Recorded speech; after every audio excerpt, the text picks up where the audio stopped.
Yeah, it's not that carbs are the devil. It's just that you've put your body in a place where it can't handle them well right now. And so you have to get it in a better place where it can handle them. And that's why.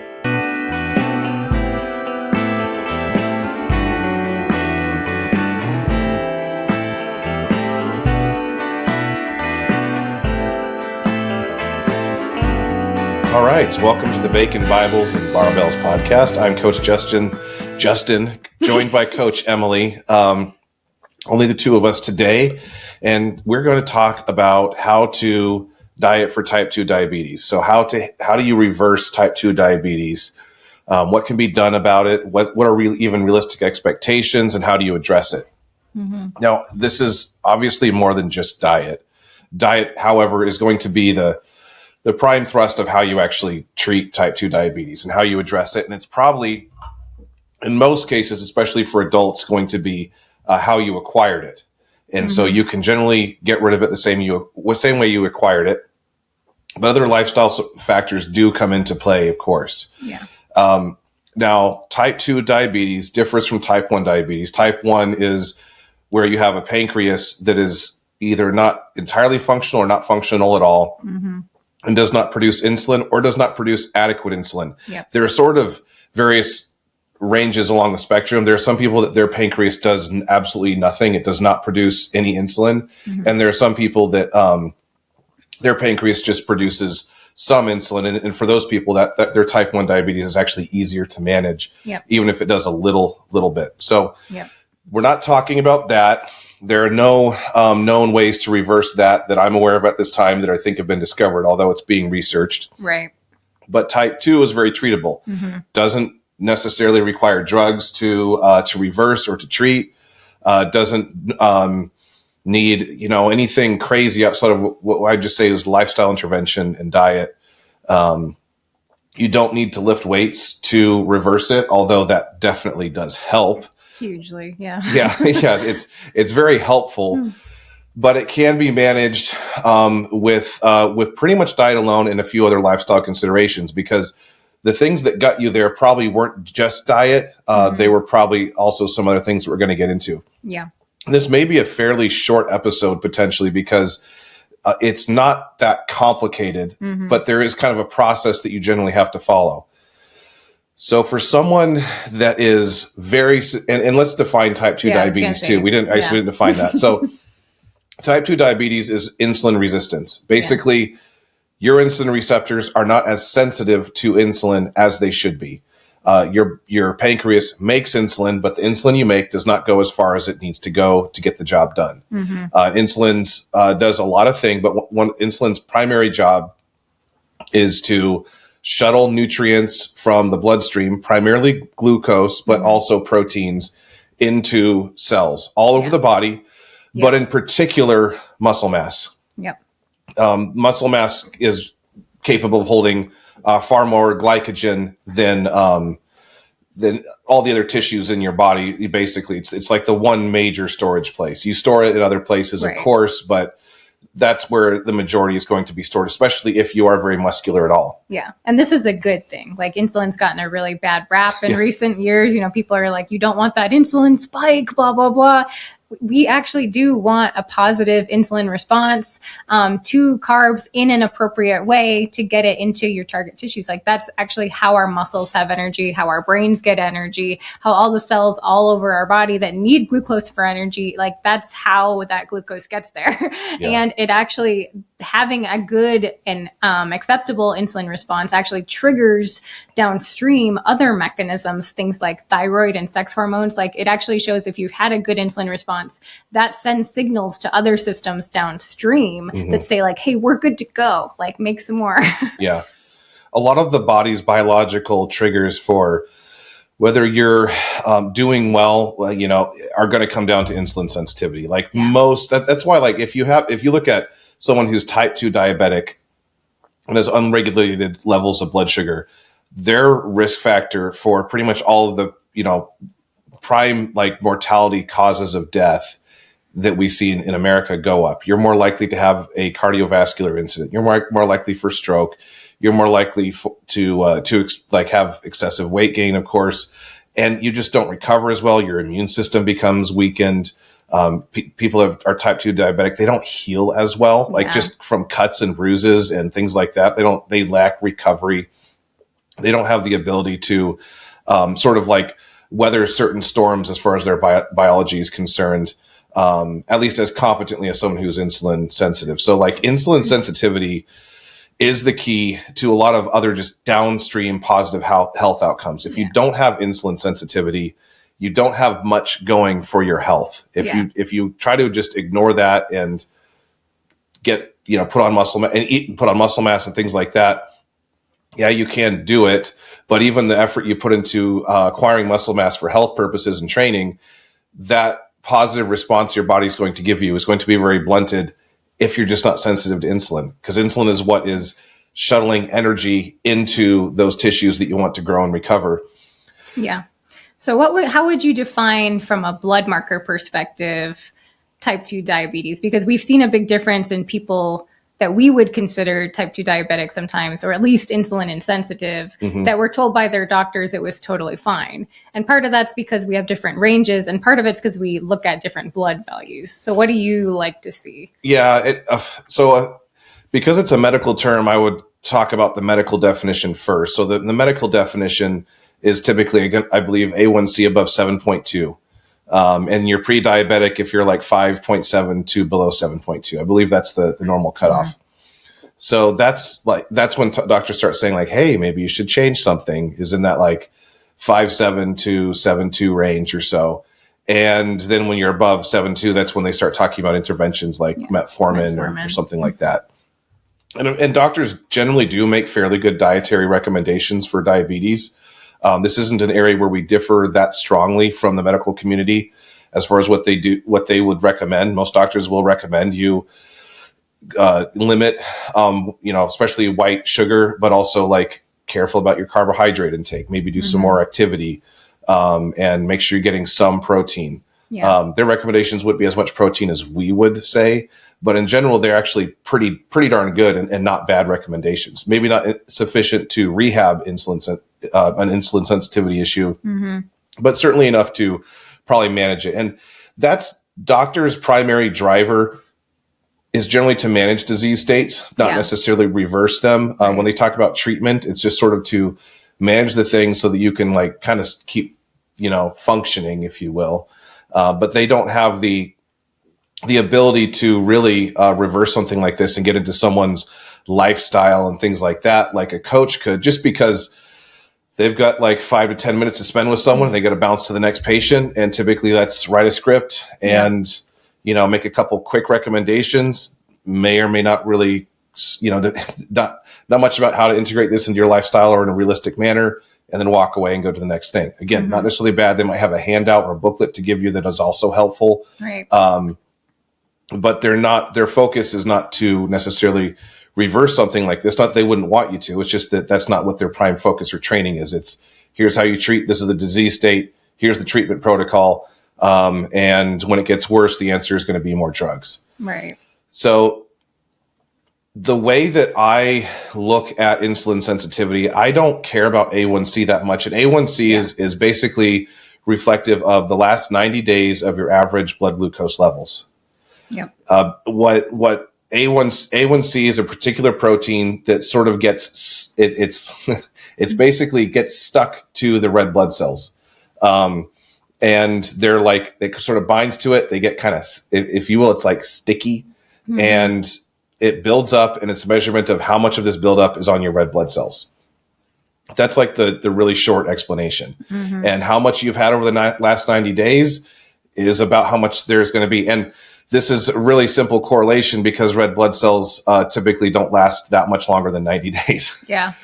So that's why it works. It is actually a fairly good measurement for pre-screening. Yeah. But not my preferred way of actually like really diagnosing what's going on. Has to be taken in context. Yes. Yeah. So like to give an example, I would, if someone is like rapidly gaining weight because they're a strength athlete or something, and their A1C goes over 6 or something like that, and it had been good before, I don't necessarily consider them insulin insensitive or that they lack insulin sensitivity, I would actually have to look beneath the hood to find out, because like they're probably eating 5 or 6 servings of carbs per day that are keeping their average higher. But if their blood glucose goes down to a good baseline between feedings when they're fasted, and their insulin levels do as well, then I'm okay with it, which takes me to like how I like to look at it. The prime way that I like to assess a lack of insulin sensitivity is in the morning, fasted blood glucose and insulin. This is easy to check. It's just a blood marker. A glucose is almost always assessed when blood work is pulled as part of a complete metabolic or comprehensive metabolic panel. Yeah. Totally normal to pull. And of course, you can check it at home as well. But we want to know what they're both doing at the same time. Yeah. And we want to see what what your insulin level is when you're fasted, because what that tells us is, okay, your glucose returned to whatever baseline it is fasted. So that's good and useful. But then what did your insulin do? And if you have high insulin during that fasted state, then that means that it's not binding to receptors properly, and it took too much insulin to get you down to that baseline level. And your body is obviously accustomed to high levels of insulin in circulation, which we don't want. Right. So go ahead. I was going to say, just to clarify, these are all 3 separate markers. Your blood glucose is one marker, your A1C is one marker, and your fasting insulin is a different marker. Because doctors get these confused. We've heard it from multiple clients that like they tried to get fasting insulin specifically from a doctor, and the doctor would be like, "Oh, A1C," and it's like, "No, that's not it." Fasting insulin. They know that it's different. They're just like, well, why? Like they don't understand why to check that, and it's pretty simple. It's what we really care about is fasted. What's your glucose and insulin level? Yeah. How hard is your body working? That really lets us know what's going on under the hood, and actually gives us a more clear picture of like how insulin resistant you might or might not be. Right. And usually that blood test is pretty cheap. If your insurance won't pay for it, it's like, I think typically like $20 or less. So it's not very expensive. I think it's good for most people to check it like once a year. Yeah. Unless you're someone that's managing a real condition. Just have it assessed when you have your blood work drawn with your doctor, or go get it ordered yourself. Either one's pretty easy. Right. But no, I find that far more valuable than just A1C alone. Yeah. Because A1C can have a context. Right. And I've seen people with low A1C that had severe insulin sensitivity issues, particularly people on keto and carnivore diets. Yep. Because they actually can wind up with fairly high insulin levels. Blood glucose is fine, but they can have sometimes a somewhat high insulin level. And that's just because their body doesn't use insulin a whole lot, and not a whole lot of insulin. And it's just not, everything in the body atrophies. You can desensitize 2 ways: lack of use or overuse. Yep. That's true of like everything. Think about like you need the right amount of novelty for something to be interesting for you in life. Yeah. Your receptors are the same way. Like and like muscles are the same way too. If you overtrain a muscle, you could break it down. If you undertrain a muscle, then it's going to atrophy. The hormonal receptors in your body are not really particularly different, basically. Mm-hmm. And fasting glucose, generally, like when you wake up in the morning, we usually like to see like 75 to 90. We'd probably say like under 90. And that's just after a good night's sleep. You don't need to fast like 24 hours or anything like that. Like just waking up in the morning is plenty good for that.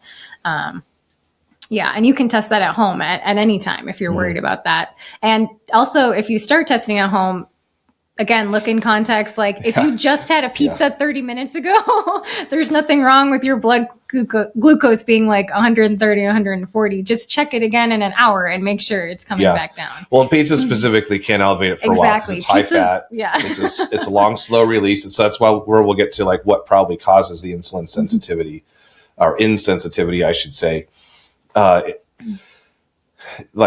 You have to take the food you ate in context and your activities for the day in context and a whole bunch of other things, because it does matter. And that's why like A1C is not just sufficient. It's good for the general population. It's an okay marker, but there can be other contexts going on. And you can have good A1C while if your fasted insulin is high. We've seen it quite a few times. Yep. And that's typically an indicator that you're either type 2 diabetic or you're pre-diabetic. And that's a great way of like sort of pre-screening, like, hey, we're beginning to have an issue here. Let's address it now with diet and lifestyle so that this doesn't become a runaway problem. Yep. So as far as the diet goes, let me explain a little bit more about insulin receptors too. So what insulin receptors tend to thrive on are basically a few factors. One, you're regularly exercising and fluxing glucose, meaning that you are training. This can take many forms. Resistance training is probably about the best, but even like walking and like vigorous walking, I should say, and like cardio and things like that, that also is very helpful. So that is one means that seems to protect. The other primary way is just the composition of your macros and your foods. Yep. So most often that's one of the biggest reasons we're avoiding high fats. So high fat meals being like, if they're very regular, if they're most of someone's meals, will delay digestion significantly. They'll make it so that your digestion is much slower, so that those nutrients enter the bloodstream a lot slower. And what's going to happen is those insulin receptors are working for a longer duration. Insulin receptors seem to be fine with spiking, if you will, in their activity or their demand, but they don't seem to be okay with a prolonged duration of activity, meaning that insulin receptors are good sprinters. They're not good for distance. They're not endurance athletes. They're sprinters. Yep. So if you think of them that way, then a lot of other things can start making sense. If you have good insulin sensitivity, you can keep eating high carb, high protein meals that are low fat, and your insulin sensitivity will remain intact. Yep. But if you are having high carb meals with high fat meals in particular, that's what really causes the damage, because it's a long, slow, steady release of insulin and glucose entering the body. So this whole thing around like insulin spiking and it being so horrible, we actually, if we were to graph it out, we want more of a spike than what I would call like, just a gentle curve, that returns back down to baseline. We want them to work hard and then not work hard anymore and return to baseline. Yeah, you want a rapid return to baseline. You don't want a long enduring release of glucose into the bloodstream. So that's sort of like fundamental to the whole rehab process. Yeah. So how we handle rehabbing lack of insulin sensitivity at pretty much any level is going to look somewhat similar. It's just how drastic do we have to be? The big thing that we're going to do first is reduce fats in the diet more than we would for other people. And we're going to also, if they're severely insulin resistant, we might even remove most carbs. Yeah. And actually only place carbs post-training. The reason for this is your insulin sensitivity is probably highest post-training. And so we're trying to make it so that your body can still exercise that system, but in an environment that's most ideal. It's sort of like baby steps. Yep. And so that's the diet is going to look like protein feedings with fairly low fats, lean protein sources with vegetables. And then post-training, probably like just fruit. Yeah. And then we can switch to, if we want, maybe we use white rice or something like that. And then after that's going well for a while, we want to have pre-workout carbs. Because during the workout too, you become more sensitized. Once that's going well and things seem to be doing what they're supposed to do, that's when we start bringing carbs into meals. But we pretty much always start with fruits. Yep. And then we will work towards actual starch sources. We pretty much never want someone to have like sugar during this process. It's not like one meal with, one cookie is going to like throw the whole thing off and you might as well start over again. But it does not help. Yeah. So what we'll end up doing is just sort of like slowly adding these things back in. Now, where I am most tolerant of a high fat diet, and actually I like people to get close to 50% of their fats, is with dinner.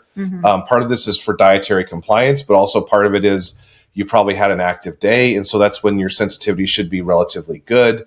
And it keeps you from snacking. And also some of the things that happen at night as it pertains to nutrient absorption and the restorative activities tied to sleep seem to thrive a little bit better when you have more fats in your diet, specifically at dinner time, not right before bed. We don't want a big heavy meal right before bed. We want like a light protein and carb feeding for most people. And so what we'll do is we'll add carbs in to the meals slowly throughout the day. It depends on the person's lifestyle. I don't worry about timing too much once we've got the pre and post workout carb feedings down. And we'll probably have protein with those as well, probably protein powder because it's just so fast, or some sort of protein shake.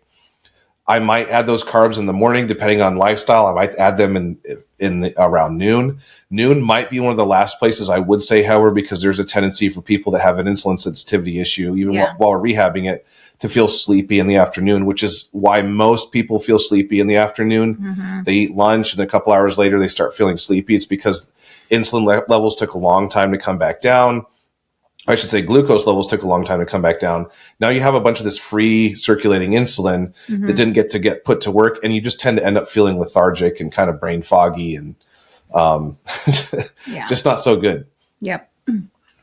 And another thing that's really, really important with this is your sleep. If you're not getting adequate sleep, it can be really difficult to get over type 2 diabetes. Someone who has really, really good insulin sensitivity normally and gets good sleep, just one night of poor sleep, you're basically pre-diabetic level of insulin sensitivity that day. Yep. This goes away after a good night's sleep. But if you get like 4 hours of sleep, it's been studied, your insulin sensitivity can drop very drastically. Now imagine what happens if you do this all the time. If you're only ever getting 5 hours of sleep, if you're only getting 4 hours of sleep, or you're really compromised in that way. There are a whole lot of reasons why that's bad for you, but one of them is how you're compromising your metabolic health. Yep. So I'm looking for someone to like make sure they're going to bed at the same time and trying to get 7 to 8 hours of sleep. Some people, they might even thrive better on 9. That's fine. Get the sleep you need. Go to bed early. Get up at the same time. Go to bed at the same time. We want that regularity to the circadian rhythm. And, if you need help with sleeping, then we've done other episodes on that. Go look them up. We have a lot of recommendations about sleep hygiene and things like that. Yeah. But that's going to be a really important component of it. And then the other thing that can be really helpful is at those carb feedings that are not pre and post workout, but like if it's with breakfast or lunch or dinner, really every meal, if you can, go for like a 10-minute walk. Yep. Preferably outside, but if you go on a treadmill inside, it's still beneficial. Yeah. Outside's the best. It's going to help with a lot of things. Yeah. But going on the treadmill just helps a lot. It helps with getting your digestion moving along anyway, which is part of what we want. We want digestion to be more rapid and efficient because, again, we want that more quick release of nutrients into the bloodstream. But it also is sort of like creating a slight deficit. The insulin receptors under activity and also when your body is warmer tend to be more sensitive. Yeah. It's like you're giving the carbs you just did something to do right away. They're not sitting around waiting. Think of like if you go to work and you just have to sit around, it's like, no, you'd rather just get to it. So like you put those things in your body, like give them something to do. Yeah. And don't think that this is so you can burn all the carbs you just ate. No, you're not going to burn all the carbs in 10 minutes that you just ate. If you eat 20 grams of carbs, a 10-minute walk is barely going to touch them. Yeah. But it will create a sensitivity, and that's what we're looking to manipulate. Most of the calories and carbs you burn during the day are just from sitting around or walking around or whatever your normal activity levels are. That's most of the calorie burning you do, unless that's a day that you ran like several miles or something along those lines, which most of us are not doing. Right. And I think this is where we see this online all the time. People still are so into keto and carnivore and think that it's like the savior of their health because they feel so much better after going keto and carnivore. And this is, I think, a big reason is that so many Americans in particular are insulin insensitive. And so eating carbs, depending on the quality and everything like that, like make you feel poor. And a lot of these people are eating processed carbs on top of that. Like a lot of these people don't go from high fat diet with a lot of processed. I finally cut out grapes and I felt better. That's not what we're encountering. It's like I finally stopped snacking on all the carby junk and I went keto and now I feel so much better. And I think it's a combination of cutting out the junk, but also like finally your insulin receptors get a break because that snacking does not help either. And so it's like, it's a combination of things of why people think it's keto and carnivore that are just like the savior of their health and why they feel so much better. But then they also fall down in the pit of thinking like that has to be forever. Like I'm just on this train now. I feel so much better. And this is just how I live, where that's actually not helpful for insulin sensitivity in the long run. It's not fixing the problem. It's better than being addicted to potato chips, but you're still going to end up in a pretty poor health state long term. Yeah, if you go from eating a trash diet to eating a lot of fad diets, you will feel better because you're just not going to have as much inflammation. You're not going to have probably as much as you're not going to have the insulin spikes and that result in a prolonged duration of insulin in circulation and things like that because your body's become incompetent at handling glucose. But permanent avoidance isn't necessarily a good thing. We're not talking about alcoholism where it's like, well, if you've been an alcoholic, you should probably never drink alcohol again. Right. This isn't that kind of thing.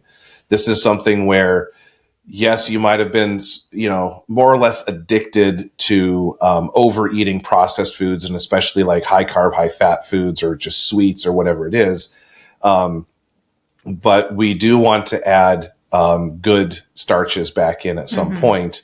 And it's not one of those things where it's like, oh, you can never handle them again. No, you can handle them again. And psychologically, we want people to be able to recover their ability to actually have some of those snacks too in moderation. Right. But it's a long process. And so for a while, you may have to entirely deny yourself. Yeah. While we add some of these more like banal, starches, like often like white rice, white potatoes, and fruits. Those are sort of like, bread and butter items that we're going to add back in. Yeah. Usually not bread.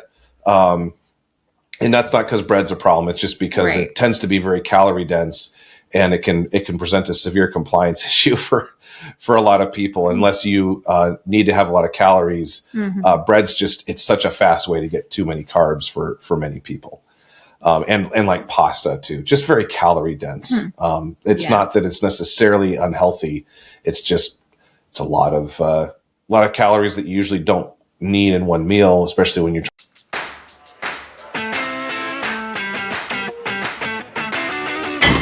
My name is Justin Johnson with High Calling Fitness.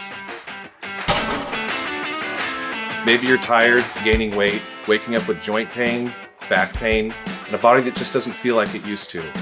You've tried to fix it, but nothing seems to last. What if you don't need another app or crash diet, but a real coach, someone to meet you where you're at and walk with you step by step? At High Calling Fitness, our coaching comes to you wherever you are. No matter where you live, small town or city, across the country or across the world, your health still matters. You don't have to go it alone. We build personalized plans based on your goals, your schedule, and your equipment, even if it's just a set of dumbbells in a small space. This isn't just training, it's a personal partnership. You'll get weekly updates, one-on-one access to your coach, and ongoing support through Zoom and Slack every step of the way. We're here to help you build strength, restore energy, and claim the life you were meant to live. Book a free consult today. Let's talk about your goals and see how we can build something better together. High Calling Fitness, built for the everyday, ready for the extraordinary. Trying to spread your meals out. Yeah. It's not that carbs are the devil. It's just that you've put your body in a place where it can't handle them well right now. And so you have to get it in a better place where it can handle them. And that's why muscle mass is so cool, which you're probably going to talk about in just a minute. But before that, one thing, it's even been studied a few times. Like there's a lot of studies on the short-term impact of people going from a normal, like Western, let's say American diet to like keto or carnivore. And their growth hormone levels get a little bit better. Their testosterone levels may get a little bit better. And then what happens over time is they tend to fall back down to a low baseline. Maybe not as low as before, but definitely not where they want to be. And this is just because carbs drive the body's basically sense of well-being. A lot of biological processes are downstream of insulin and carbs, including like how fertile you are. Yeah. Women can have, and men can have a hard time with fertility and hormone production if for a prolonged duration of time they're not eating carbs. Yeah. We're designed to have carbs. In fact, your brain runs exclusively on carbs. Yes, it can run on ketones. That should be viewed as a backup system from the liver when it's of necessity, but it is not necessarily intended to be the norm. Yeah. I don't have afternoon like sleepy time. I haven't in many years because of eating like this. Yeah. I used to have that, but I don't really have that anymore. Even after I don't have like very good sleep for one night or something like that, or I didn't sleep as much, I just don't really experience that afternoon slump. I just sort of go through the day and have steady energy levels, and I eat a fairly high carb diet. But it's because I've implemented these things over many years and my body just handles it really well. And by the way, my A1C is usually 5 or a little bit above 5. And it's unconcerning to me because my fasted insulin and glucose levels are where they should be. Yep. They're at a good level. And so I'm happy with that. Yeah. Mostly because of the way you train and the way you eat, you get, again, more of the spike, more of the sprints, less of the marathon running. And so that's actually a healthy way to be handling it. But yeah, that's the way it shows up in blood work sometimes, especially if you're an athlete who pushes carbs.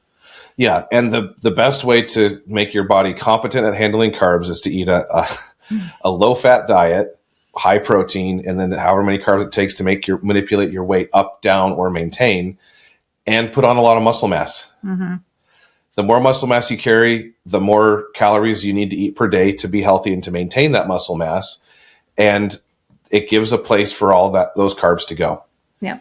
That's like my maintenance is in the mid 3000s or so for calories. So I can eat quite a few carbs per day because I typically keep my fats under 100 grams most days. So like I eat a lot of carbs and I feel great on it. And you'd see the same with pretty much anybody that's doing this. And it's not like I train all the time. I typically train 3 or 4 hours a week. It's not like I've been, and that's the way I've trained most of my like lifting career, if you will. I don't train round the clock or something like that. Like training that much is much more than that is usually for people that are a high level athlete, typically like some sort of contact sport or something like that, where they have really high skill building requirements. Yeah. And yeah, they do need even more calories than that much of the time. Yeah. But for someone that has pretty sedentary work that I do, that's what it takes just for me to stay at the same weight that I am. And I've actually been slowly losing weight lately, eating about 3,000 calories per day. So those are sort of like the keys. You want muscle mass, you want your sleep, and you want to be careful around carb timing. But carbs are not the devil. Carbs do not cause type 2 diabetes. The cause tends to more be carbs and fats together, along with a sedentary lifestyle and a lack of sleep. Yep. You reverse those lifestyle factors, typically you're going to be fine. We've seen people be able to come off of years of metformin use and sometimes even having to use insulin on top of that and reversing the condition entirely.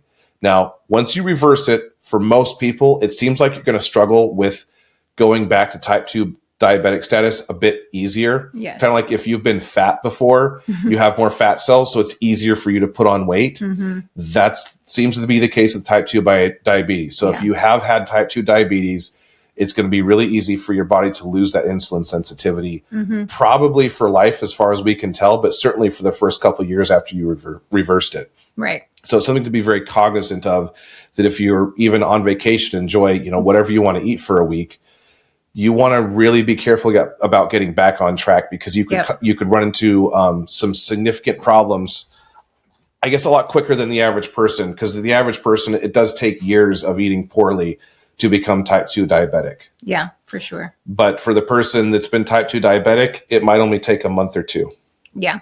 And gestational diabetes is a form of type 2 diabetes in pregnancy that's kind of exaggerated by all of the hormones and weight gain that happens. And so if you are someone who has a history or is worried about maintaining, good blood sugar levels and everything during pregnancy, the same advice it applies as far as, it's not a different form. It is the same form of diabetes in a different context. Yeah. And so the same advice is exactly what we would give any sort of pregnant lady who is struggling with that or is worried about that or has a history of that. We would say be extra careful to do all of these things, including training. So. Yeah, the prime cause of gestational diabetes, yes, the hormones do make you more sensitive to insulin resistance. That's definitely true. But that's not what actually makes it happen. It just makes it more likely. Mm-hmm. What typically seems to make it happen is a lot of women who are pregnant become very sedentary. Yeah. Like more sedentary than at any other time in their life to date. And they underconsume protein. Mm-hmm. And they tend to eat a lot of carbs and a lot of fats. The gravitation towards snacking on cereal all day goes way up with women who are pregnant in America. Yeah. And just eating a lot of snacky processed foods, that's going to drive your inflammation levels up. So you're not going to feel well anyway. You're going to feel terrible.